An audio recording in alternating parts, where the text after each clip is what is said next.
কি তোমরা কি লাউয়ের খোসাগুলো ফেলে দাও? না, আর ফেলবে না। এখন আমি বানিয়ে নিচ্ছি সেই লাউ খোসা দিয়ে একটা রেসিপি, লাউ গোটা পোস্ত দিয়ে লাউ খোসা ভাজা। এখন আমরা লাউগুলোকে লম্বা করে কেটে নিয়েছি, আর কেটে নিয়েছি লম্বা আলু আর পেঁয়াজ।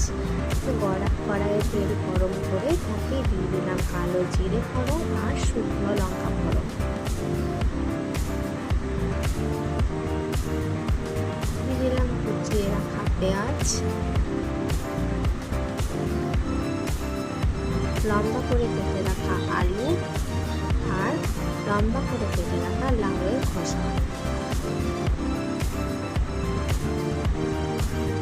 মুড়ি দিয়ে উপর থেকে দিয়ে দিলাম হলুদ আর সামান্য পরিমাণে লঙ্কার গুঁড়ো, নুন আর একটু বেশি করেই চিনিটা দেবেন, মিষ্টি হলে বেশ লাগে খেতে। এরপর ভালো করে নাড়াচাড়া করে ঢাকা দিয়ে 10 মিনিটের মতো রান্না করে নেব, যাতে ভালো করে সেদ্ধ হয়ে আসে। সেদ্ধ হয়ে এলে ওপর থেকে ছড়িয়ে দিলাম গোটা পোস্ত।